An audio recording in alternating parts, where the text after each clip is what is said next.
Até que ponto a gente pode dizer que há vida em outros planetas, Elzita? Eu acredito que plenamente, totalmente. Há informações de que até o século XIX nós só tínhamos consciência da Via Láctea, que é a nossa galáxia. Uhum. E agora, com os experimentos científicos, com as descobertas, as pesquisas, é que nós estamos chegando a essa percepção. E uma coisa mais interessante ainda, que no século XIX, antes das pesquisas, antes do avanço da ciência, a doutrina espírita já comentava sobre essa possibilidade. Eu já colocar de uma visão tão antecipada e até hoje a gente não descobriu vida propriamente em outros planetas. Por quê? Nós temos que entender, primeiro, que vida é um conceito muito amplo, é um espectro muito aberto.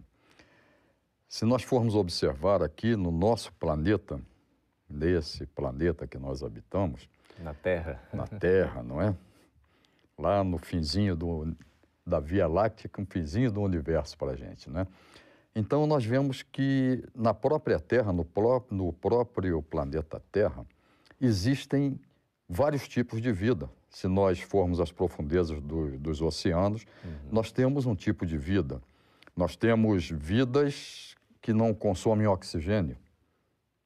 Porque sempre que se procura definir a vida, nós procuramos definir com... Os parâmetros nossos, né?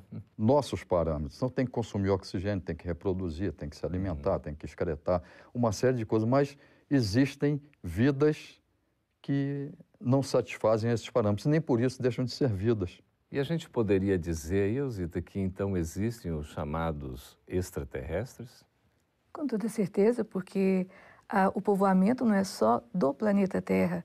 E voltando um pouquinho ao que o Guimarães estava falando, quando a gente percebe, por exemplo, olhando o ar, você não percebe toda a dimensão de vida que existe se você não tiver um aparelhamento adequado.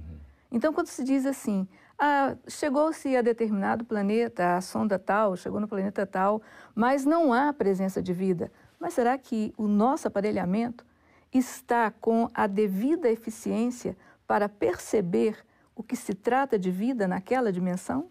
Pois é, nós temos tido, né, Guimarães, algumas revelações espirituais falando da vida em outros planetas, inclusive comunicação de espíritos. Sim. Isso é uma constante na nossa doutrina, não é? E a Elzita falou muito bem, é uma questão de dimensão. Nós vivemos num planeta tridimensional e já temos como inferência a quarta dimensão, o sexto sentido, que seria o sentido da intuição, o sentido espiritual, não é? Einstein já coloca uma quarta dimensão como o tempo, a curvatura do tempo, do espaço-tempo, não é? Então ele já sai da terceira dimensão e entra na quarta dimensão, não é? Falando sobre, quando ele fala na teoria geral da relatividade, não é? Que vai tratar da questão da gravidade de corpos, não é? Então são dimensões, são várias dimensões. Se nós estivéssemos em um mundo bidimensional, pois é, eles nos enxergariam? Então não existiria vida no mundo tridimensional. O mundo tridimensional para eles seria uma inferência. Quer dizer, existem realidades que a gente não consegue então perceber. Então que a Terra seria ainda um planeta relativamente inferior se comparado com outros possivelmente mais desenvolvidos? Se formos perceber, de acordo com a própria escala de organização planetária que os espíritos passaram a Kardec, nós estaríamos ainda num humilde terceiro lugar. Porque dentro da formação dos mundos, existem aqueles que são considerados mundos primitivos. Desculpa, estamos no segundo né? lugar. Mundo de expiação e prova, que é a nossa categoria, né? Os mundos de regeneração, os mundos felizes e os mundos divinos. A gente está, de fato, a Terra passando pela transição de um mundo de expiação e provas para um mundo de regeneração? Nós temos que entender a classificação de Kardec, ela foi didática. Não é porque não existe uma fronteira bem definida entre as classificações. Existem as famosas zonas cinzentas. Nós temos pelas classificações, não é, que Kardec nos deu dos diversos mundos habitados, não é? o mundo primitivo, onde nós, na realidade, nós estávamos treinando para sermos uma individualidade. E continuamos treinando, e o nosso estágio evolutivo, ele é diretamente proporcional ao nosso nível de consciência. Então, no momento em que nós estamos no mundo primitivo, nós fazemos muitas coisas, mas a nossa consciência nós não alcançamos, nós não temos alcance do ato. Então, isso aí é levado muito em consideração no aspecto moral. No aspecto científico, ele é bem mais fácil, porque o aspecto científico ele é mensurável, ele é concreto para nós. Mais material, né? Então, dentro desse aspecto, fazendo essa jogada do moral e do científico, Kardec deu as diversas categorias evolutivas. Nós, realmente, nós estamos em evolução. Estamos em evolução desde que nos desprendemos do núcleo central do Big Bang. Estamos sempre evoluindo. Não é? E nós, dentro das categorias de Kardec, realmente estamos na categoria de mundos de expiações e provas, estamos caminhando para o mundo de regeneração. Quando vai acontecer? Pois é, nós estamos em plena transição, o tempo é relativo. O Dr. Barry, lá no livro A Gênese, fala que isso teria começado mais ou menos há quase um século, e a Gênese é de 1868, né, o livro de Kardec, então isso já viria aí há quase 300 anos. No entanto, a gente fala, né, Osito, os tempos já estão chegados aí conforme as predições evangélicas. Nesse período de transição que a Terra está passando agora, assim como aconteceu com Capela, a gente poderia dizer que vai também ter uma espécie de exílio, de afastamento de alguns espíritos aqui da Terra por não terem condições de acompanhar o progresso do planeta? Veja bem, quando se estabelece essa escala de mundos, na verdade, o que diz do primitivismo, ou da expiação, ou da prova, ou da regeneração, ou de ser feliz, ou chegar a um estágio de divino, de pureza, isso aí, na verdade, diz respeito ao grau de consciência, a característica interior dos espíritos que habitam aquele setor. O próprio nível evolutivo. O próprio nível evolutivo. Então, veja bem, a Terra está num plano acelerado e todos nós que estamos, de alguma forma, vinculados à evolução dela, também. Então, não se pode mais perder tempo.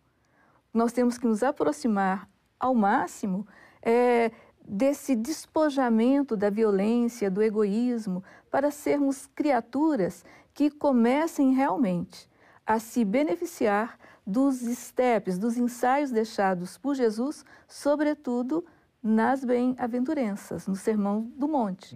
À medida em que nós fomos nos tornando bem-aventurados, na questão do controle da aflição, da generosidade, da misericórdia, da pacificação, nós iremos chegando a essa condição de nos aproximarmos dessa transição muito mais digital do que analógica, concordo plenamente, porque você não tem um corte, há como que um emaranhado, e aí, através da sintonia, da percepção, nós vamos nos vinculando a essa capacidade de estarmos mais ou menos felizes, mais ou menos bem-aventurados, de acordo com o quê? Com a nossa transformação moral, com a nossa conexão com esse estágio. Herdarmos a Terra regenerada é uma questão de um mérito, né? De uma conquista, como está lá em Mateus 5:5, né? Quando fala, bem-aventurados que são mansos porque herdarão a terra.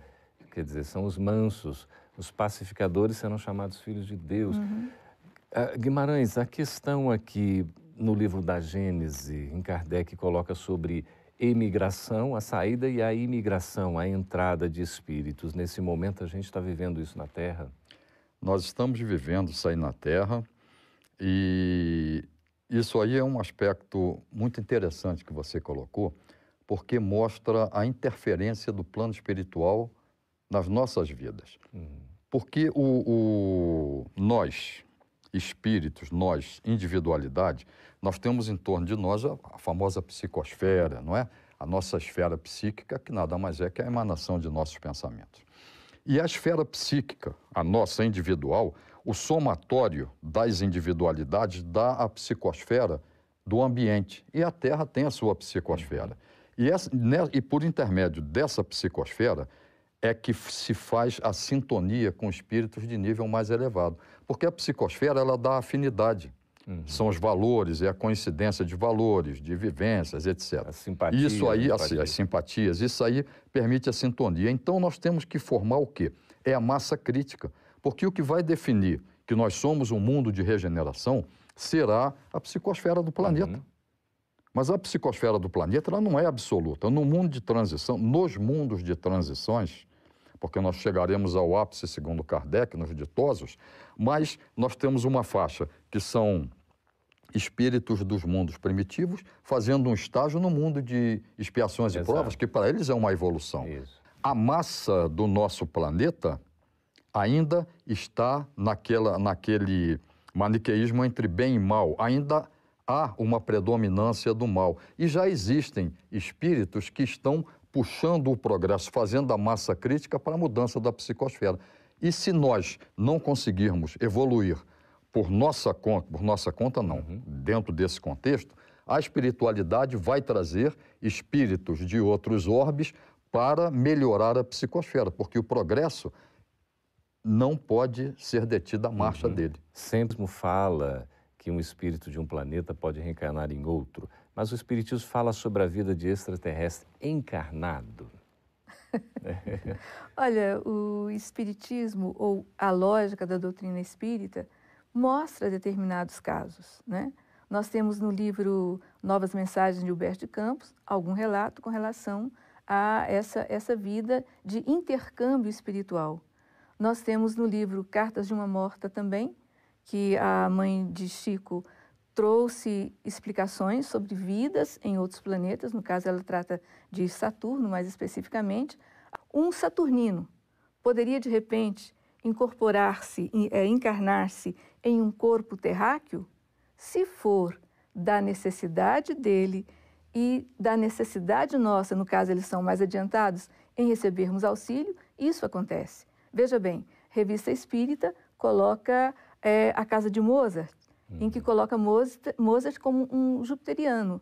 Então, na época da Renascença, e a Renascença é da arte, da ciência, a Renascença da espiritualidade, que estaremos entrando brevemente, ela conta com essa ajuda. Extraterrestres encarnarão em nosso planeta para dar o quê? Um boom no nosso processo evolutivo, acelerar a transição. Fica também a dica de leitura aí do livro Transição Planetária, que é do Manuel Filomeno de Miranda, não é? Excelente. Fotografado pelo Divaldo Franco, sobretudo nesse momento que a gente está vivendo.